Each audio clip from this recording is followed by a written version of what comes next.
Hi, everybody.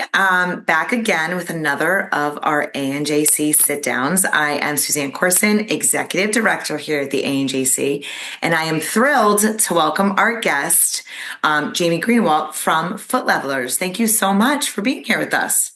Thank you for having me. I'm happy to be here. Yes, we're thrilled. So we got a chance to get to know each other at FCA in August, and I've been thinking a lot about, our conversation then and hoping that you can share with our members and our audience, like, how did you find yourself, president of Foot Levelers? Sure.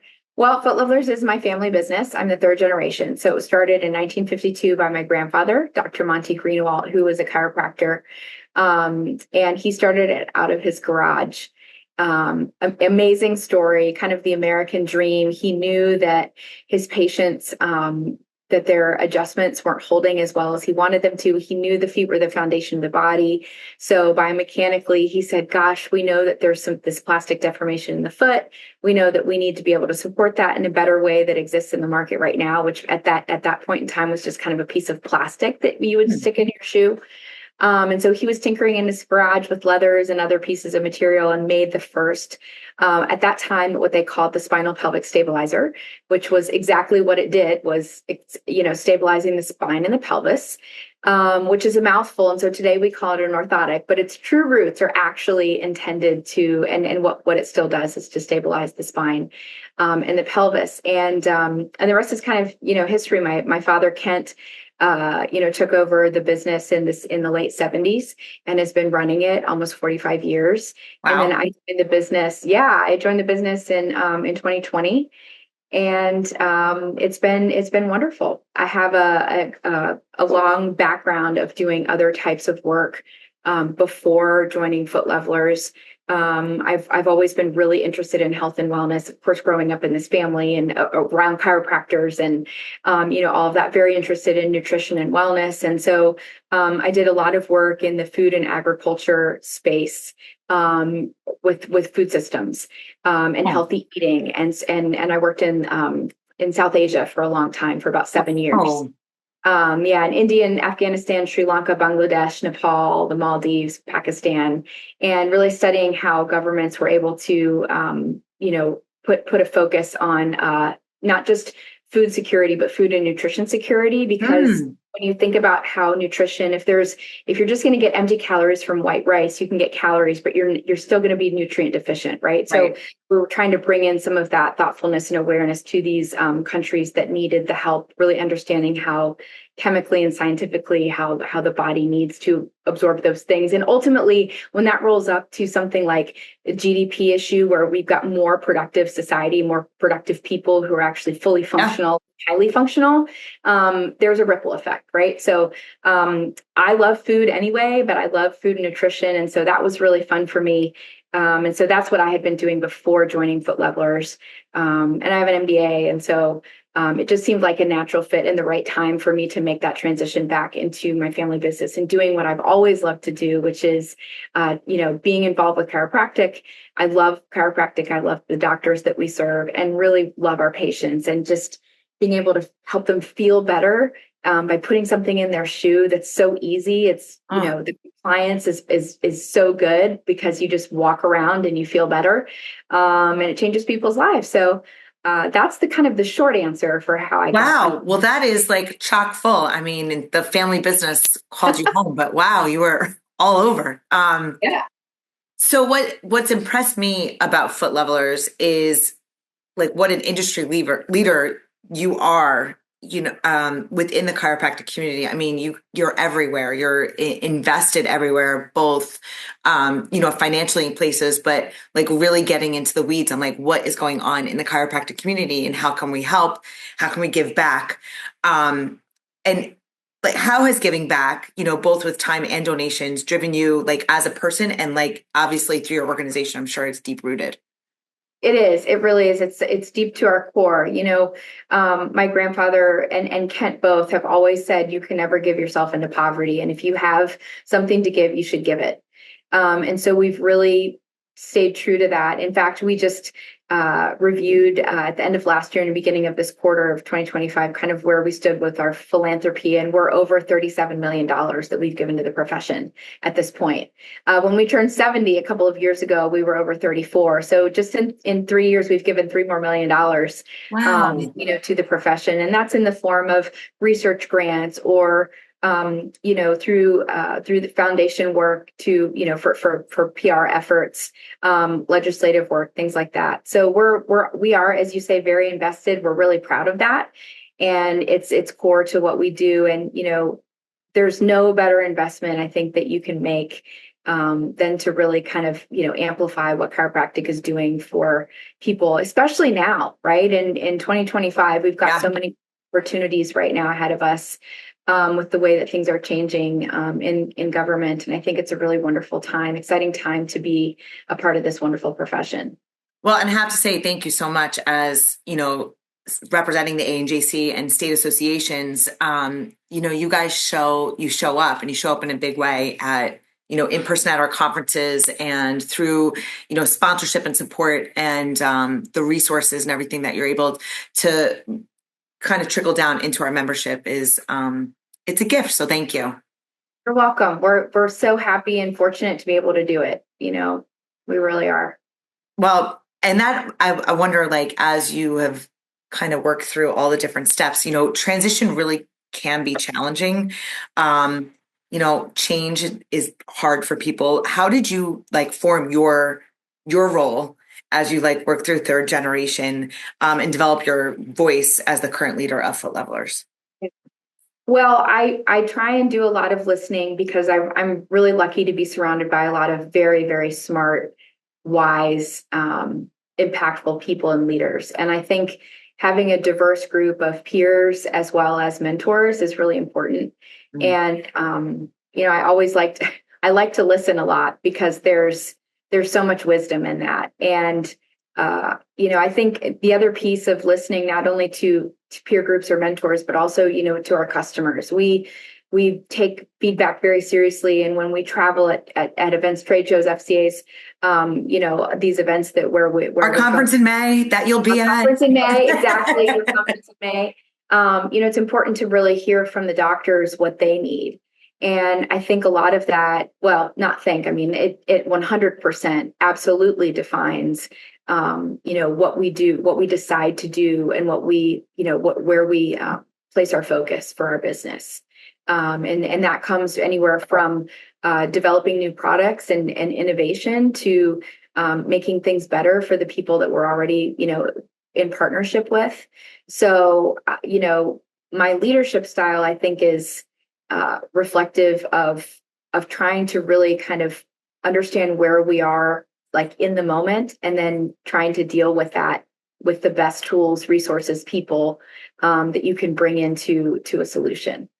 And you've got to be so much more dynamic, I think, than previous leaders have had to be. We're in this world where AI is so, pervasive and ubiquitous, and, trying to really learn how to operate, a business, small or large, right? Either your own home family unit or a practice or a business, it doesn't matter what it is, with all of these different tools is really challenging. And it kind of it bends your mind a lot in ways that are new, and that's really exciting, but it's also foreign, yet you're dealing with something that intimately, right? So it's this unique opportunity to kind of just remain open to a lot of the things that are around you that can influence your decision making and how you kind of propel your business forward. So I think that would be the best way that I could sum up how I'm trying to put all these tools together, because they're everywhere. Well, and I'm just thinking, I love the listening. I feel like that is such a key thing that is really hard to try and instill in my two teenage boys who don't love to maybe listen so much. But, coming from the way you explained, your grandfather developed your first product to now, yes, we listen to it. How do you and your team develop, this is what we need to do now. This is how we need to, adjust it here, or, even just different issues. We're sitting all day. How do you develop these new products? Sure. Great question. And not to be redundant, but we listen a lot to our customers. We are such experts in what we make, and this 3-arch flexible orthotic that nobody else in the world makes, whereas it's very unique to us. And we've perfected that. And that's why we're still in business after 73 years. And we're so proud of that.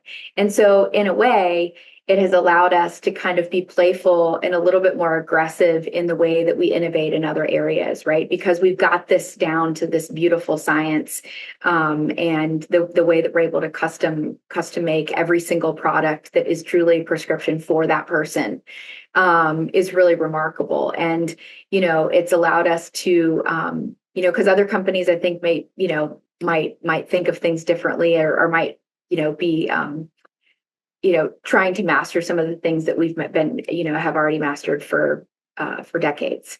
Not that there's a comparison, but I think that, surrounding ourselves with a lot of innovation. I talked about AI before. I think that's something that we're really leaning into as well, with data points and, using things like that to optimize some of the ways that we're doing things, just to make, working smarter and not harder. But we take a lot of the feedback from the doctors, as it relates to performance materials or particular case studies that they have with patients. There's a lot of case studies that are being published right now about some of the effects that our products have had on, let's say, extreme athletes to just a regular person going throughout their daily life, and how it's positively impacted some both anatomical and functional issues that a person might have.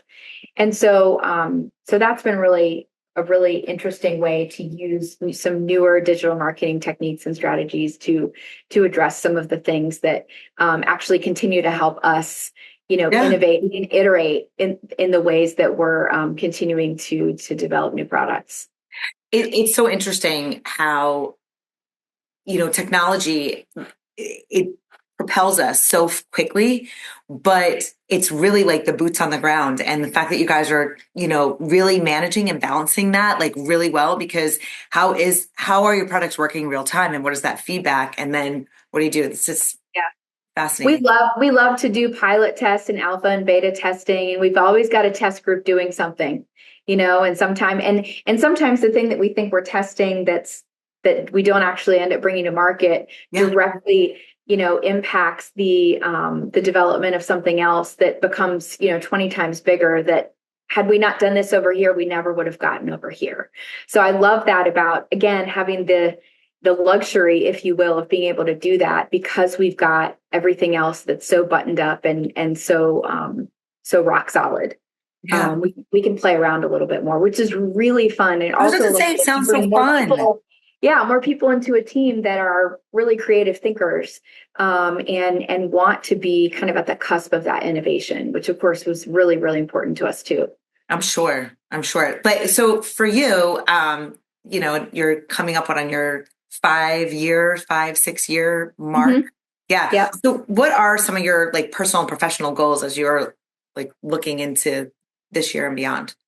Yeah, well, one of the goals that we've had for a couple of years, and I will say is also my goal as well, but just collectively our company goal, and I'm happy to share it with you today, is the launch of the first ever custom pillow. Wow. So that's launching. Is this like breaking news? This is breaking news. So you heard it first here. We're actually starting to take pre-orders for this in 2 days. But we have through lots of testing and modeling been able to develop some software and technology to actually take a picture of a person's neck and 3D render the actual perfect pillow based on the position of the person while they're asleep, if they're a back or side sleeper, and know exactly how much lift and curvature we need to include for that person to be optimally positioned throughout the sleep posture. Wow. So it's 100% custom. We make it here on site, at our facility here in Virginia. So it's 100% American made, with our technology. But just like we make the custom orthotic and the custom, that's for your shoe, that's for your foot, like a fingerprint, everybody's body is different. Like my thumbprint, we both have thumbs, but our thumbprints are different, right? So, the same thing holds true for an orthotic. And the same thing is for a neck. A linebacker is not going to have probably Mhm. sleep requirements in terms of support as a prima ballerina will, right? They're two totally different, structures of people. So, and right now in the market, there's general one size fits all pillows or pillows that are small, medium, large, right? And that still really doesn't cut it when it comes to really, we can be better. We can do better. There are things in the market that are okay that have gotten us up until this point, but we've got the technology now to be able to make something that's specifically made for you. Wouldn't you want to sleep on that? So we're going to be debuting that, in the next couple of weeks with a lot more articles. We've got some white papers that we're publishing, but we're really excited. I'll tell you the name. It's called NEXI, and that stands for Neck Ergonomics with Intelligence, because we're using 130,000 data points Mm. to create this new pillow. So it's unlike anything that exists on the market, and we're really proud of that. So that's one of the things that has been a goal of ours, is to bring this to life, and we're so excited. And I thought to myself, gosh, we're talking. I'm talking to you the week that this is happening, so it's a really fun thing for me Oh, to be that's able to share. exciting. Oh, I'm very excited to be like breaking news. Thank you. Yeah, Thank you for sharing. you're I welcome. I do have one additional question just as I'm listening, and I'm Sure. thinking about um, our members and some of the different like questions that we've been receiving over the last 2 years that I've been here. Um, a lot of people thinking about succession planning, about thinking about okay, what, and it sounds like at Foot Levelers you have really like been thoughtful about what does that look like. If you could give somebody thinking, 5, 10, 15, 20 years out, like what would be some advice you to give about succession planning? For someone who's in a Who's like just similar. thinking like, all right, I would like to retire. I would like to pass along my business. Like what would be like any advice that you think that you might have because you got experience? Yeah, I think just working alongside the person that you think you want to partner with, to kind of hand over, because a business is a baby. It's very personal for people. Mhm. And I'm not a chiropractor, but I talk to chiropractors all day long, and I feel like I'm, I One of the know crew. I know the heart and soul of Yeah. any actor, right? And it's very personal, right? Because the most important thing to any chiropractor is the the patient. How does what I do to them affect the patient outcome, and positively, right? So I think if there can be alignment philosophically with how doctor to doctor or business person to business person thinks about their business. Is there alignment in the way that you would approach treating a patient, or is there alignment in the way that you feel that you want to run a business? Philanthropy is a philosophy, right? It's Yeah. not a requirement of a business, but it's core to what we do. So it helps to create that leadership team, even at the whatever level of the organization, where there's some like-mindedness around the things that are core to what has made you successful, which is probably what's brought the most value to your business anyway, right? When you're Right. talking about either selling or transitioning to a family member, you want to be able to transition that value, and the things that you have probably built and brought with you are the things that are going to most likely help retain that value. So you want to have consistency, and making sure that you've got that like-minded partnership going into it. But I also think, that succession planning has very much to do with, the types of systems and processes that you're able to leave that can work without you, right? We're talking about automation. We're talking about things that don't require a lot of input right now, that can just kind of be on autopilot. And I Yeah. think the more that we can, we, as in me as a business owner, but also individual doctors who own practices, who can lean into technology to again work smarter, not harder. Yeah. All the value is going to be in the services, right? The other stuff and the overhead and the admin stuff is not. You can have that running, kind of behind the scenes and not worry about it, right? The value is with that practitioner and the care that the doctors are going to be providing, which is really invaluable, isn't it? Yes. Well, that's what the whole thing is, right? That's That's what the they're magic. right. Yep. That was great. Thank you. Thank you so much. Is there anything else you'd like to share besides how excited Foot Levelers is to come to our conference? But besides Oh, we're so excited. We're so excited. It's always such a good time. You guys have the best energy. So oh, thank you. We try. you do. Sure do try hard. I mean, leading by example, right? I mean, I've never met you where you're not full of life and, ideas. So that's a good thing. Life is way more fun when you step up, when you wake up and you go, Yeah. let's do something fun today. So It that's sure is. Yeah. Yeah. Thank you so much for being You're a part of our ANJC Sitdowns. It's been wonderful talking with you. We're so happy to do it and look forward to many more years of continued partnership. And, if there's anyone, I would just say, if you don't mind, if there's anybody, who's interested in, you've maybe heard of Foot Levelers, or you heard about us at school, but it's been a while, check us out. We really have a lot to offer, and we'd love to partner with you to help you and, be a part of your practice and be able to help you serve your patients better. So give us a call and we'll tell you all about some of the things that I mentioned and see if we can, be of support to your practice. Thank you so much. You're welcome.